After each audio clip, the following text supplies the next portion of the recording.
It's time. I'll tell you a story.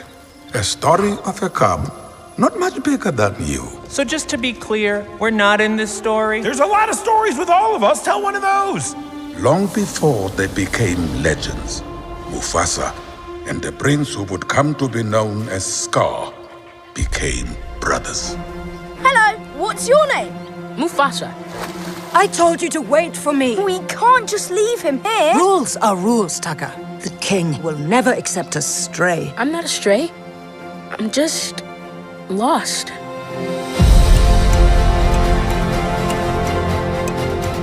We do not associate with outsiders. Taka is the future king. We must protect the bloodline. But, Dad, I saved his life.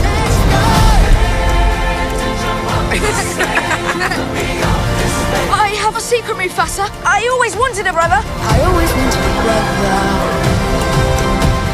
I always wanted a brother. Sometimes I get a scent. It's barely a trace on the wind. And it smells like home. And then it's gone. You and Taka together, that is home. Now both of you go. Find your place in the circle of life. The circle is broken. There will be one Lion King. Mufasa, run!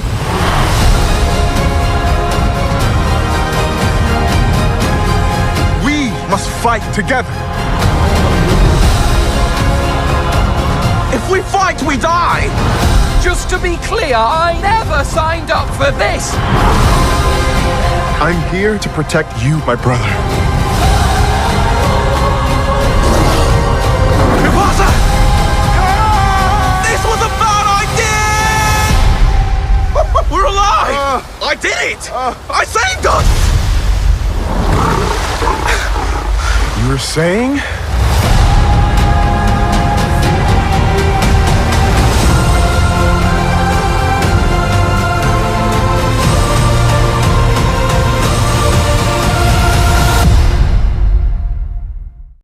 Boom, there you go. That was a trailer for Mufasa, the Lion King, arriving in theaters on December 20th. I'm QP, this is Nerds Rule the World. Joining me to talk all things Mufasa, the Lion King, is my pal, Heather Hertz. How are you, Heather?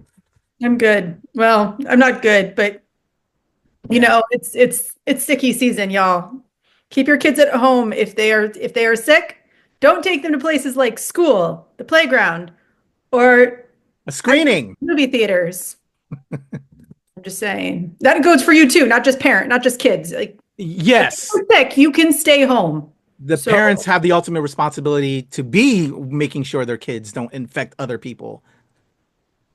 Come on, y'all. Do your jobs. All right. Before we get going, we're gonna break down a little bit of the story, the cast, and give you our thoughts on Mufasa, the Lion King. But before we do that, what were your initial expectations, anticipations on Mufasa, the Lion King, Heather? I had none. I had zero. I didn't actually watch the 2019 Lion King until literally Monday. As of this recording. As of this recording, as of before the film drops later this weekend, as of this recording. So we went to see the press screening on Monday. I think I either saw it either Sunday or Monday. Like I watched it within 24 hours before for the first time. And immediately, we'll get into this later, but like with that film, with how it was set up, my skepticals were way on. My skepticals were like glued to my face. I had no expectations for this movie. Zero. All right. I respect that because I had very much the same. The original Lion King animated classic is one of my favorite animated films of all time. Mm-hmm. So, yeah, again, how do you touch a classic? Well, Disney decides to touch their classics and give us live action versions, which I'm okay with. Some people are about it. Some people are like, yay. And it also goes up and down on quality. So with the 2019 Lion King, right, Heather? It was 2019. When that came out, I saw a little bit of it, but I never went back to finish it. And that's partly due because CGI animals, I'm okay with it to a degree, but then when you go have them singing and it turns into the musical portions, you lose me. And that might be the case again here, but we'll get to that point with the review. So I never returned to it. So I was, like Heather, going into Mufasa, The Lion King, with low to no expectations, but high hopes because I am a fan of Barry Jenkins, who is the director on this. He did a wonderful film called Moonlight that if you haven't seen, go check that out, and was very intrigued. So let's get into what we got with the story and the cast. So as I said, writer, was he the writer on this?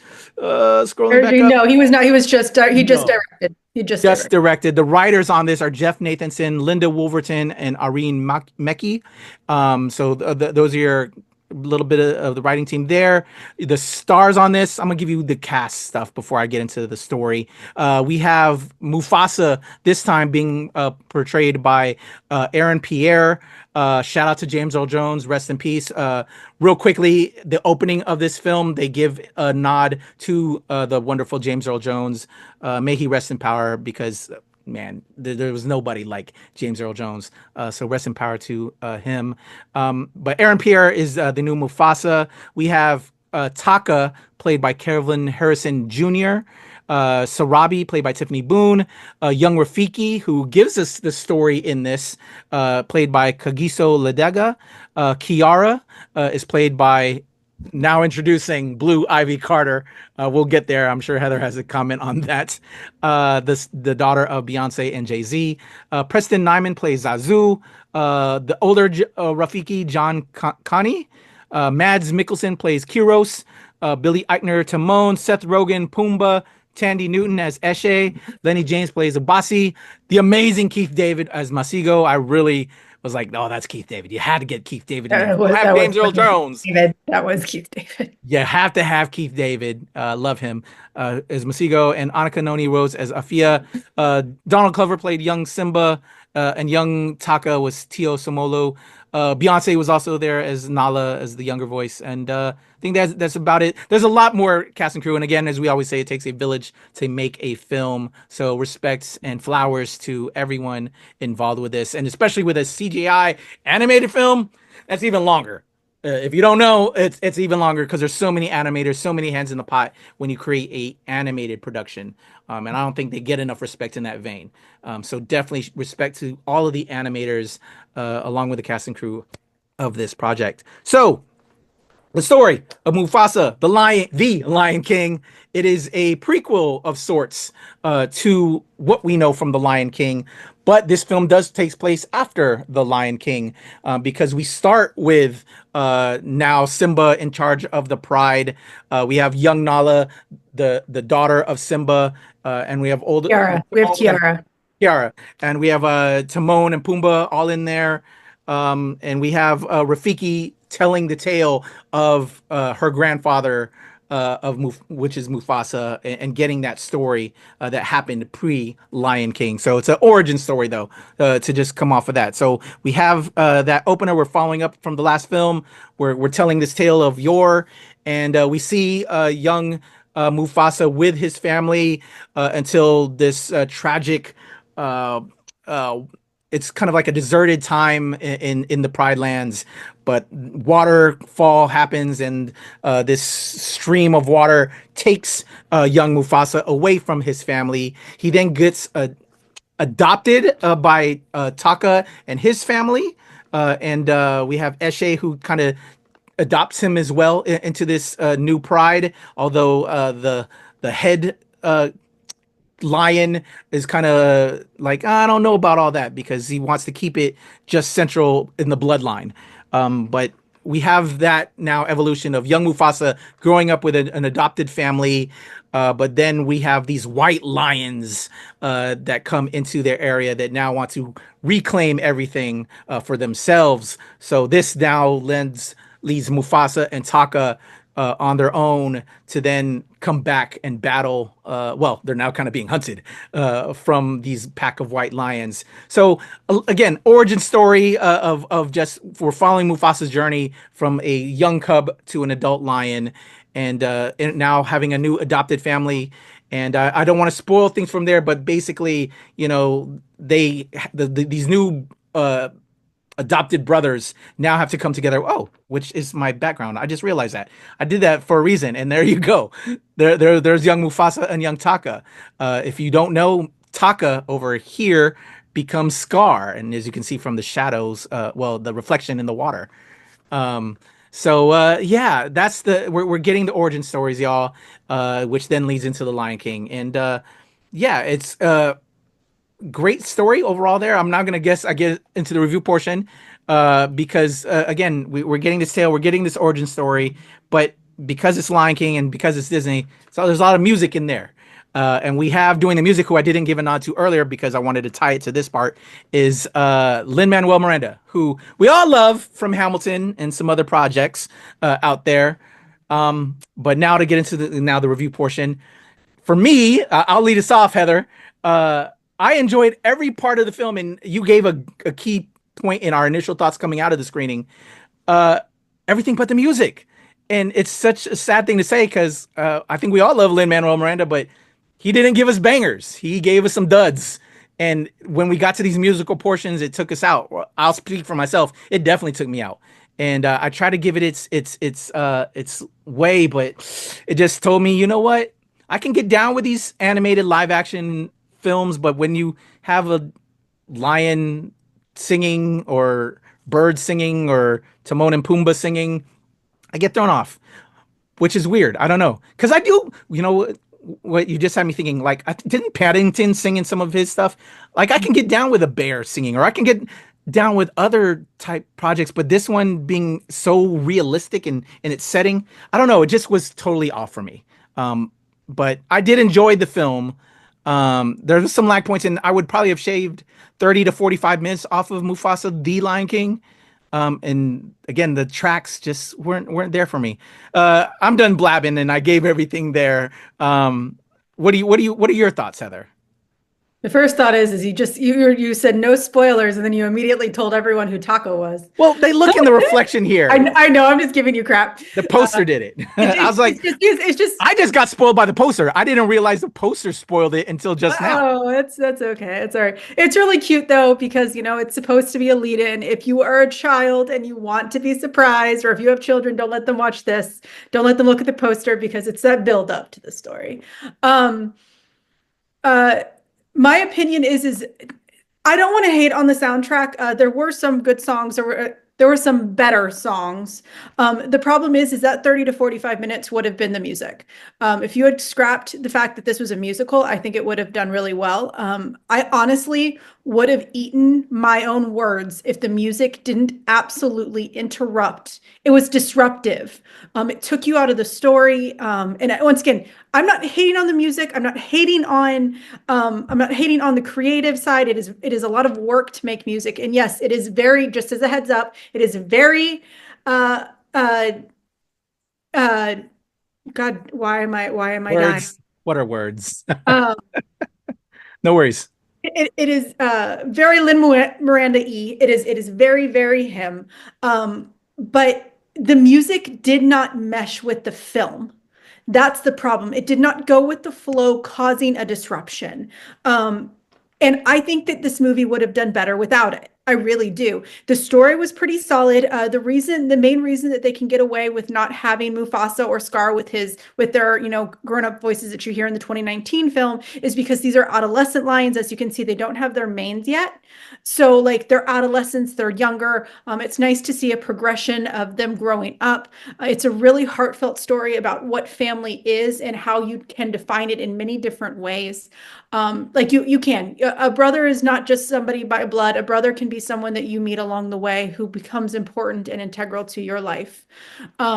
So it is a very heartfelt story. The script is pretty good. And if we can get on to the art, one of the big things that really bugged me about the 2019 film, other than the fact that they purposely set up the movie for a prequel that nobody ever asked for. I'm sorry, nobody asked for this film. But they purposely added that to the 2019 film so that they could make this movie, is the art itself. We were actually talking with a bunch of critics. Well, Kuya P was talking, I was listening in with a whole bunch of other critics.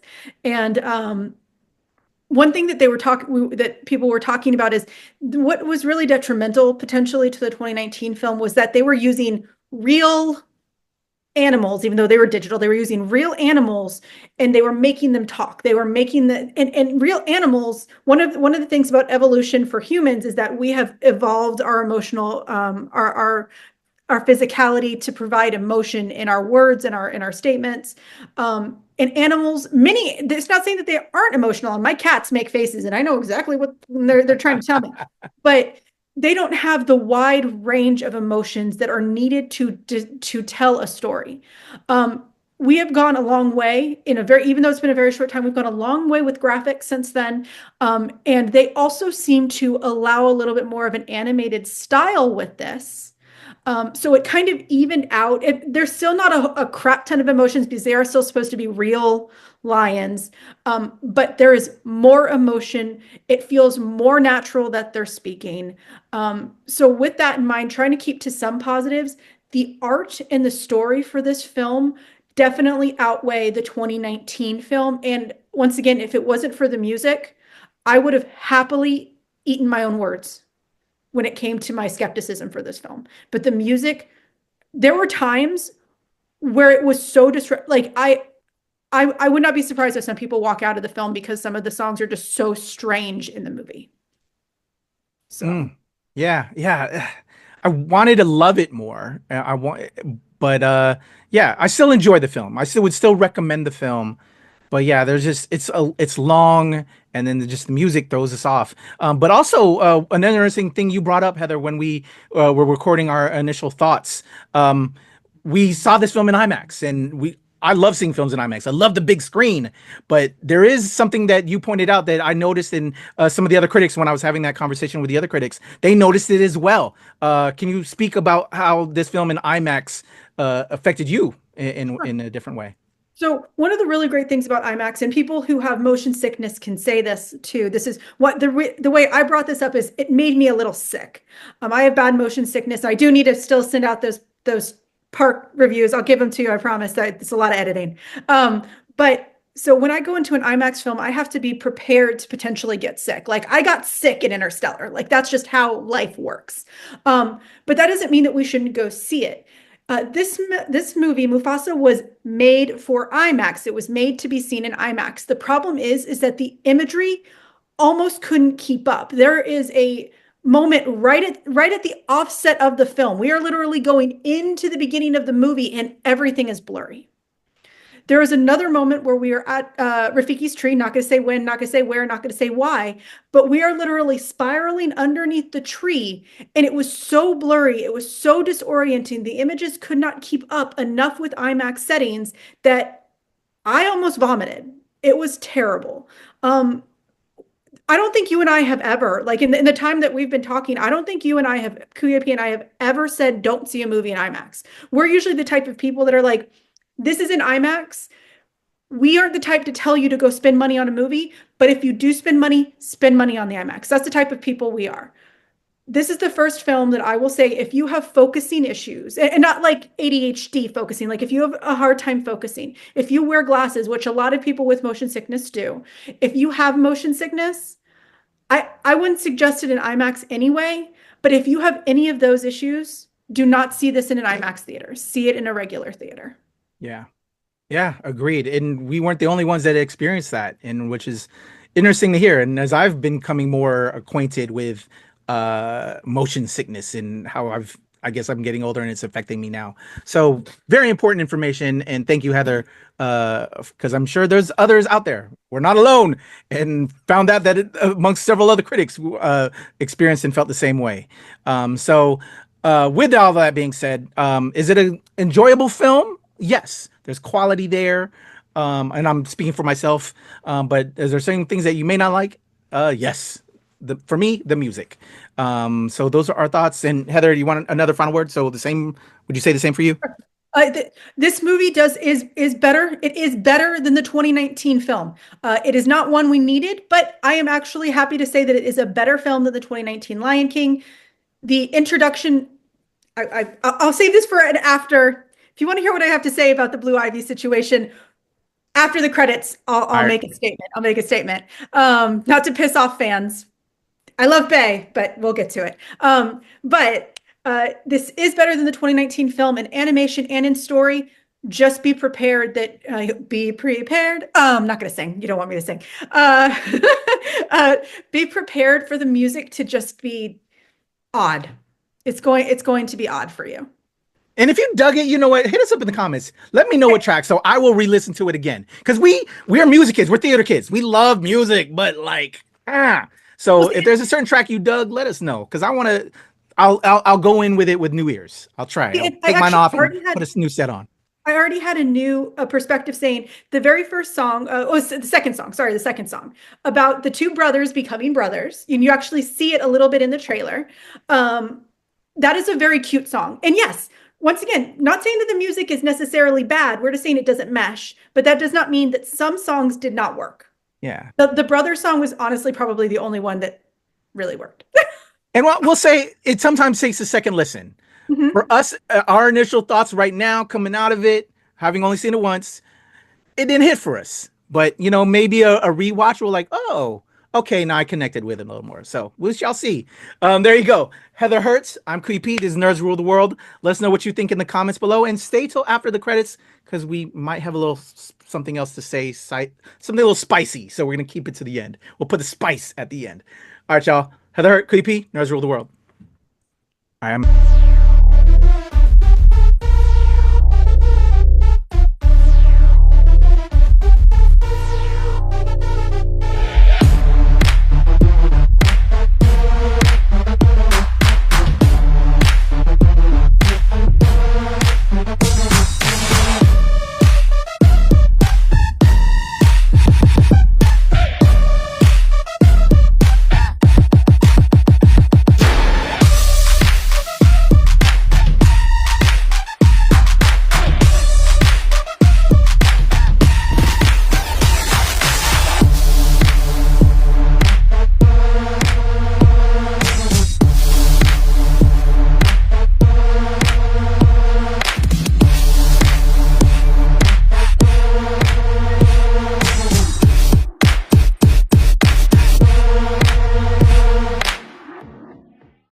What's up, y'all? Your boy Creepy, Heather Hertz. Just got off a press screening for Mufasa, the Lion King. The Lion King. And Heather hasn't done one of these initial thoughts coming out of one of these in a while for us, so I'm going to throw it to her first. Literally already screwed this one up once. I enjoyed it. It was okay. If you liked the other live action digital animation, you could enjoy this. The problem for me, it was a musical and the music interrupted the film. So it was okay, but... Yeah, and for me, I never returned back to seeing the last one, the live action with Beyonce. And I think I know why, because I'd rather see a musical creatures in a truly cartoon form than this CGI creature things. And I don't know, it was enjoyable, but at the same time, maybe 30 to 45 minutes too long. It is a 2-hour film. Yeah. In IMAX, and actually it gets kind of blurry in IMAX. So if you are going to see it in the theaters, it's the first time I think I'm ever going to suggest you not see something in IMAX. Yeah. All right. So there you go. Those are thoughts, initial thoughts. More to come. All right. All right, Heather. End of our review, but we have some spicy, as we said. Introducing Blue Ivy Carter. Respect to the young lady who got to perform in this due to her mother being Beyonce Knowles and Jay-Z. But nepotism, I don't know. I'm just saying it's there. It's real. It's becoming more prominent as we see a lot of children of other actors grow up and get into the field. But there's a lot of other people out there as well that are trying to be the first in their families. I don't know. It becomes noticeable, and this is very noticeable here. And when you are now introducing, it really stands out. So I know Heather has some thoughts. What do you have to say? Tell me you are privileged without telling me you are privileged and completely unaware of the regular masses. The statement now introducing Blue Ivy Carter was absolutely ludicrous and unnecessary. I love Beyonce.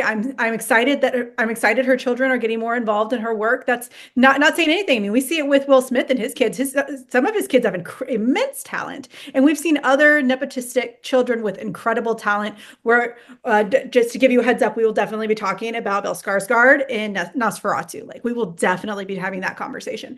But there are many a young actor who just get their name on the credits. That's it. They don't get a huge statement saying, now introducing. I'm sorry, that actually took this away, took some appreciation for this film away. Congratulations, your daughter is in it. That's super cool. Putting that now introducing thing in there, that actually made me slightly disrespect this movie. Like, and please don't think me saying anything negative of Beyonce. Beyonce is an immense talent. I will never go against the Bay Queen. I will never, ever do that. And once again, I love that she's getting her daughter involved. Her daughter is her daughter in the movie. That's really cool. But I think that putting those words up there was a detractor. It was a detractor, and it kind of led to you going, why?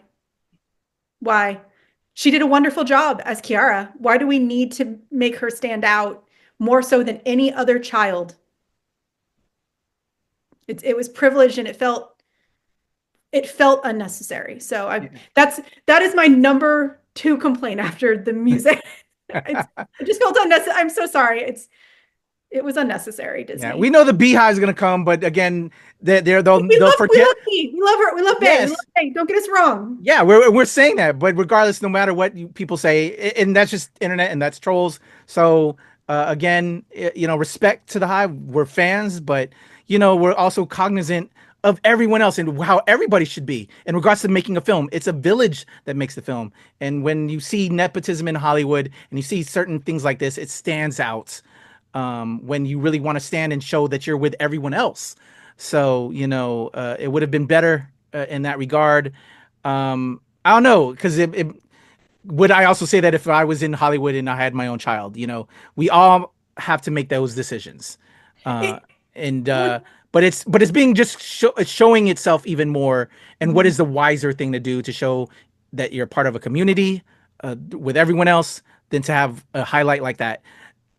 It's making us more cognizant as a society, and I agree with Heather that I'm not as pissed off, but it is becoming more and more noticeable that it's kind of aggravating, And I wouldn't say you're pissed off either. It's just making us more as a society become aware that you're separating that person from everyone else, like you said, that contributed. I wouldn't say I'm pissed off. She did once again. She did really well. I really liked her. I think she did the voice very well. The now introducing thing, it just throws you off because you're putting one child due to your privilege over others, and that's disappointing. Yeah, I know. I feel that, and you made me cognizant. It didn't affect me when I first saw it, but yeah, when I thought about it, like, yeah, you're right. Because there's so many others that were involved with this as well. And for simple fact, the reason why that happened is we know you're the product of these 2 other stars. And it's kind of, we got to do better as a society. We have to reflect as a society and think how those implications look on everyone else and make you separate from other people. So there you go. Those are the spicy comments at the end of this Mufasa, the Lion King review. Let us know in the comments what you think. Peace. All right.